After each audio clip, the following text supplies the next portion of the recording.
Hello children, today we shall do yet another chapter from our class 3 SST book. The chapter's name is The Land Features. It is a geography chapter. Yes, class 3 SST chapter 3 The Land Features. We will discuss that India is the 7th largest country in the world, isn't it? India is the 7th largest country in the world.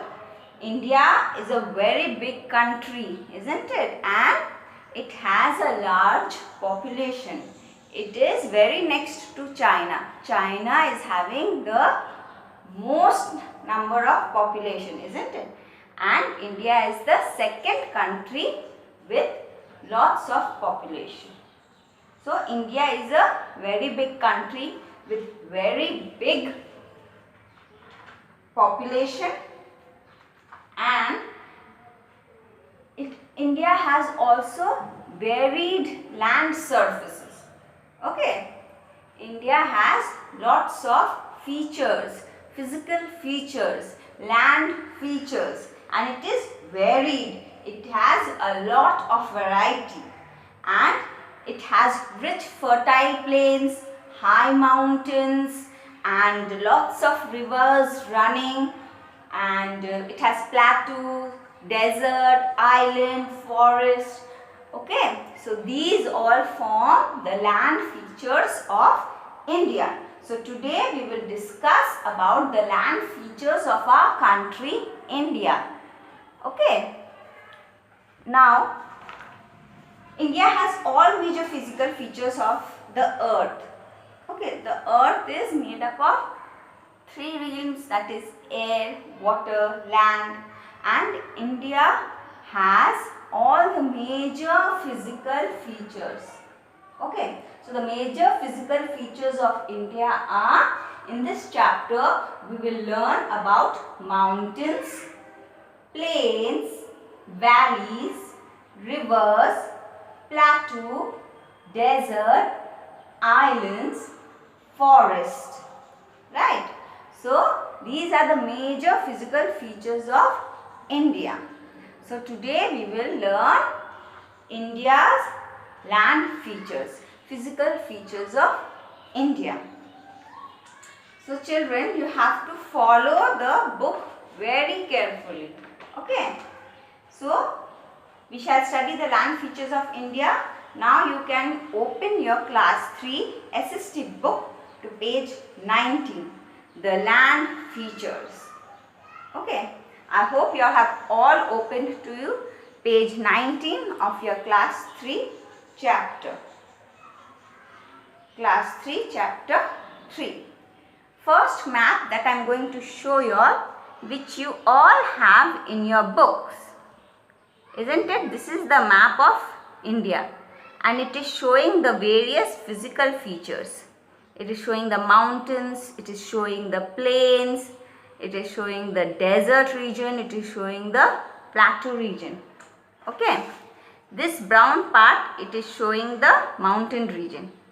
This green part is the northern plains. These are also coastal plains. This is the Thar desert. This is the plateau region. Okay, and we all know we have Bay of Bengal and Arabian Sea. Right? So this is the first map. When you all open your book to page 19, you will see this first map. I hope you all are all seeing to it. Now we will start reading the chapter. So children, please follow very carefully. Introduction. India is a very large country. It is the 7th largest country in the world. I have told you, India is the 7th largest country in the world, and it is a very large country. According to census of 2011, there are about 121 crore people living in India. It is really a very big, huge amount, isn't it? There are 121 crore people living in India.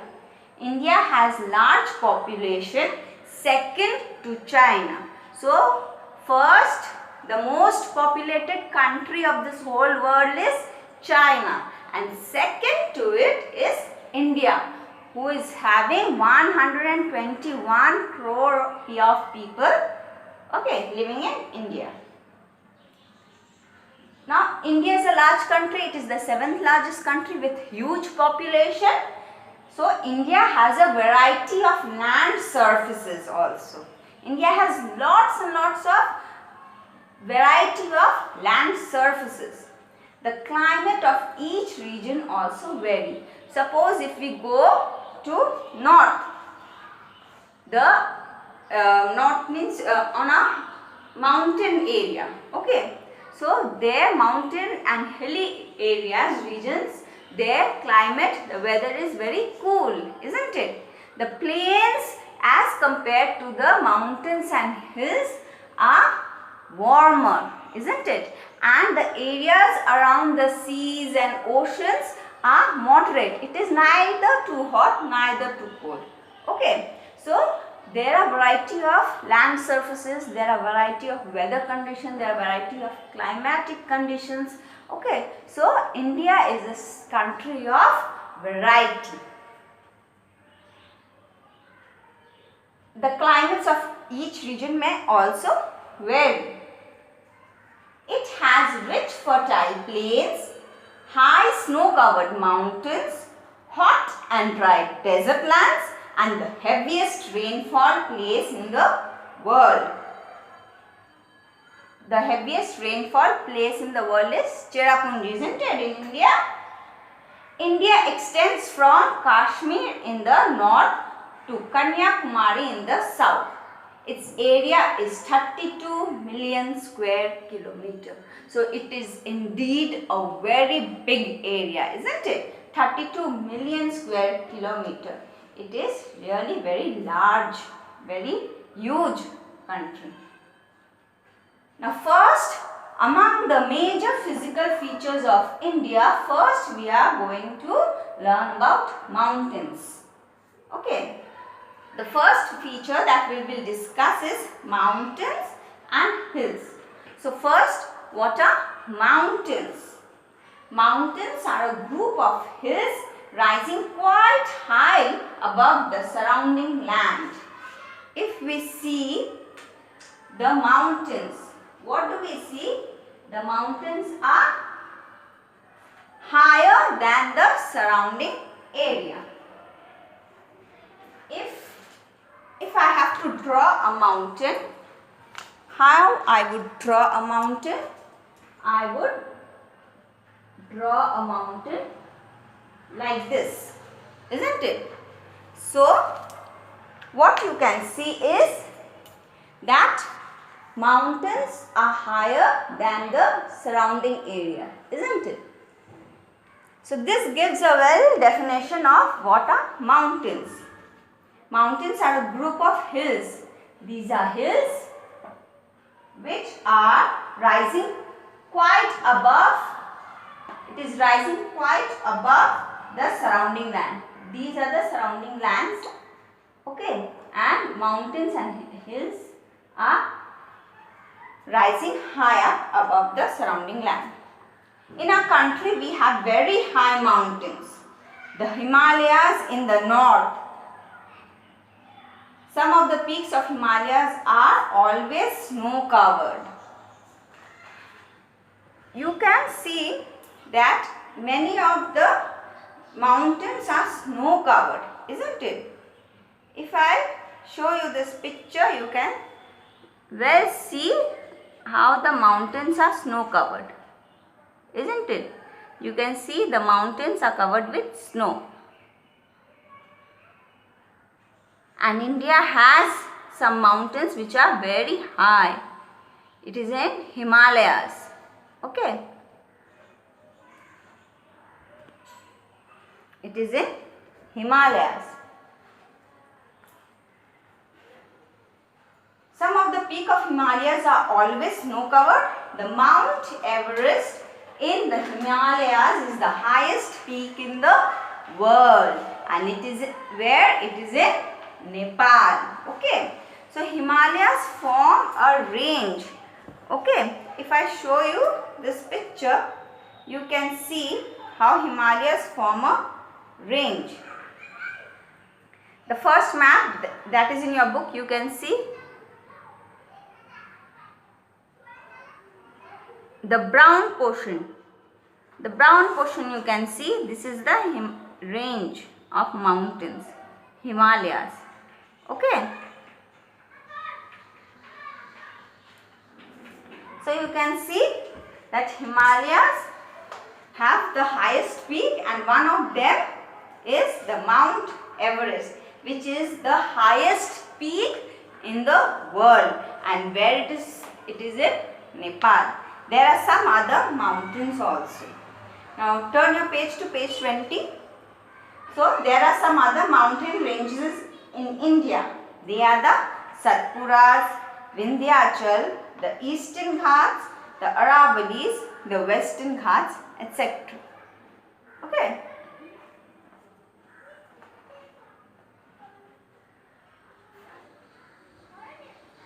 I have shown you on a Mount Everest picture.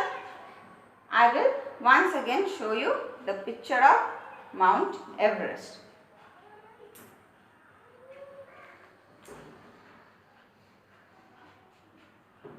Here is the picture of Mount Everest, which is the highest peak in the world, and it is in Nepal.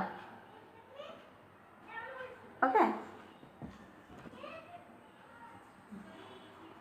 Now what are hills? A hill is a rocky place or piece of land which rises gently to a medium height.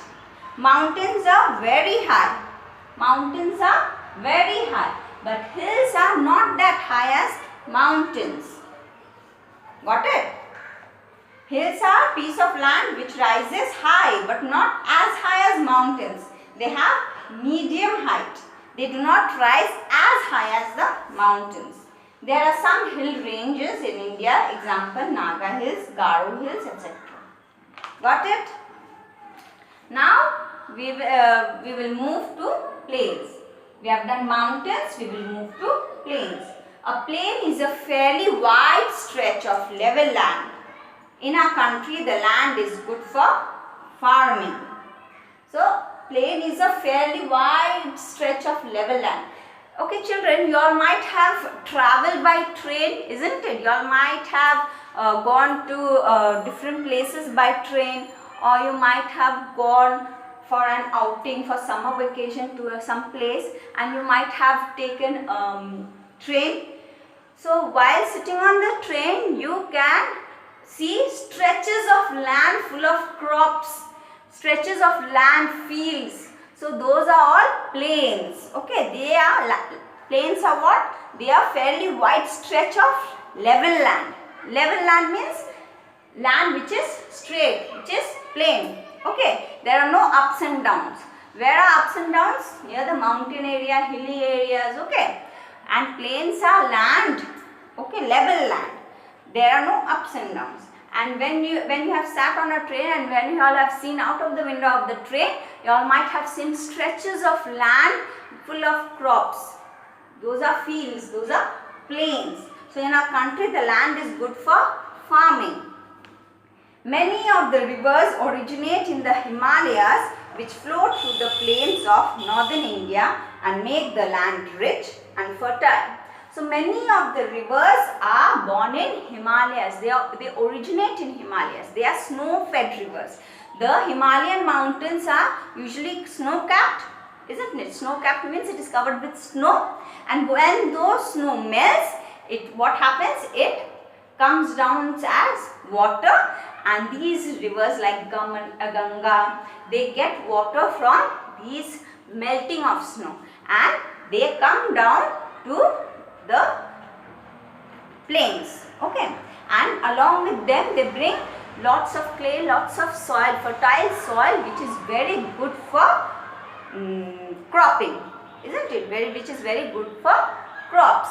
So plains are really very fertile, and many rivers originate in the Himalayas, which flow through the plains of northern India and make the land rich and fertile. Because when these rivers, they are flowing down the mountains, they are bringing down the fertile soil of the mountains. The huge rocks of Himalayas, the huge rocks of the mountains, they are being brought down, okay, by the speed of the water. So these huge rocks, they are broken into small pieces, and while they are coming down, they are broken down into smaller and smaller and smaller pieces, and by the time they reach the plain, they turn into soil which is very, very fertile, isn't it?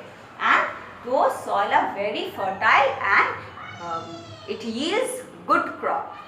Understood? So there is a vast stretch of plain in northern India which lies just south to the Himalayas. It is called the northern plains. I will show you one picture of northern plains. See, you can see vast stretch of land. You all might have seen this picture, seen this site when you all are traveling by train, isn't it? When you all travel by train, when you all go to far off places by train, you all can see such fields, such crops laden field. See, you can see a stretch of land, isn't it? So these are plains, northern plains. Got it? Now page 21, we shall continue. The northern plains stretch from Punjab in the west to Assam in the east. We have four directions: north, south, east and west. On the western side, we have Punjab. So northern plain stretch from Punjab in the west to Assam in the east. The states of Punjab, Haryana, Uttar Pradesh, West Bengal and parts of Assam are covered with northern plains. Rivers such as Ganga, Yamuna, Satluj are important rivers in the plains. So which rivers bring fertile soil, which rivers bring huge amount of water for good crops? They are Ganga, Yamuna, Satluj. They bring good soil, good water for the northern plains. Okay. There are also some plains along the sea coast in the southern part. They are called the coastal plains.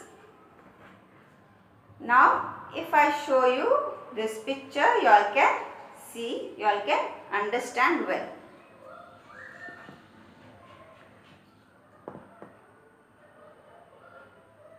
Over here, you can see this green portion is the northern plain. In the south, along the coast, you can see this deep green portion. These are the two plains. This side is east, this side is west. So this part is called eastern coastal plain, and this side is west, so it is called western coastal plains. So these are where number 2 is written, it is northern plain. Number 5 is the western coastal plain, and this side is the eastern coastal plain according to the side it is situated. This side is east, this side is west. So this side is the eastern coastal plain, and number 5 is the western coastal plain. Number 1 is the Himalayan region, mountain region. Understood? Have you all understood the eastern coastal plain and the western coastal plain? Right. Now we will continue. They are called the coastal plain. Rivers such as the Krishna, Narmada, Kaveri, Godavari and Mahanadi flow into these plains and finally fall into the sea. The valleys. What are valleys? Children, among two mountains, a valley is a natural trough in the earth's surface. A valley is a low and even land between two mountains. See, I am showing you this picture. You can see. What you can see? Here is one hill and here is one hill. The low land between two mountains are called valley. Got it? So, lowlands between two mountains is valley. In this picture, you can see clearly what is a valley. See, you can see mountain this side, mountain this side, and this lowland is called valley. Understood? Now, rivers. A river is a large body of water that flows over land in a long channel. A river is a large body of water that flows over land in a long channel. A river flows from one end of the country to the other end also. Some rivers, they are flowing along many states together. Okay. Most rivers emerge out of high mountains. I have told you all, they are snow-fed rivers, isn't it? From high mountains they are originating and they are running all through down the mountains to the plains and then to the seas. Many rivers like the Ganga, Yamuna, Indus, Satluj and Brahmaputra originate in the Himalayas and flow throughout the year. These rivers bring fertile soil with their water and leave it in the plains. So, I have told you all earlier even that there are rivers which comes from where? From the Himalayas. They originate from the Himalayas and they bring down lots of water and lots of fertile soil. If you all can see from here, you can see Ganga, Yamuna, isn't it? This region over here is the mountain region and Ganga, Yamuna is all originating from this mountain region, isn't it? And they are running through many states down the Brahmaputra delta and into Bay of Bengal, isn't it? And you can see lots of rivers in the southern part of India as well. Okay, which do not originate from mountains, Himalayan mountains. Okay.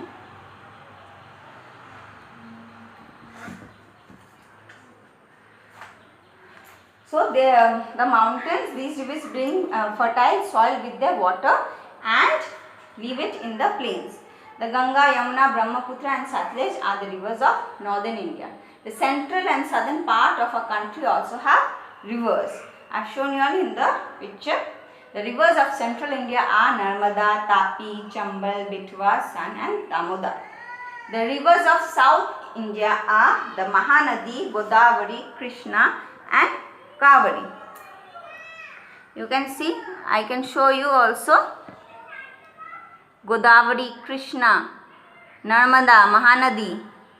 These are all southern. Kaveri, Krishna, Godavari, Narmada, Mahanadi. They are all from the southern part of India. Okay. The rivers of the south are the Mahanadi, Godavari, Krishna and Kaveri. So, we will stop here, children. Okay. So, we have done what? The 7th largest. India is the 7th largest country in the world. And we have done the major physical features of India. Not all. We have only done mountains, plains, valleys and rivers. In our next discussion, in our next class, we shall discuss about plateau, desert, islands and forests. So, children, today we shall stop here. Hope you all have understood till where we have done. Please go through the chapter thoroughly and try to solve the exercises that I am going to give you. So, today's exercises are, look at this. Today's exercises are question 1. Name the physical features of India. Number 2. What are mountains? Number 3. What is a hill? Number 4. What is a valley? Number 5. Name some rivers which originate in the Himalayas. Number 6. Name the highest mountain peak in the world. Got it? Let me once again go through the questions. You all will take it down into your copy and you all can try to solve it out. If you go through the chapter thoroughly, you will get all the answers. Question number 1. Name the physical features of India. Number 2. What are mountains? Number 3. What is a hill? Number 4. What is a valley? Number 5. Name some rivers which originate in the Himalayas. Number 6. Name the highest mountain peak in the world. Got it? So, we will stop here and try to do all the exercises by yourself. Got it? I hope you all will have no problem. Go through the chapter and then you all can work out the exercises. So, till now children, bye.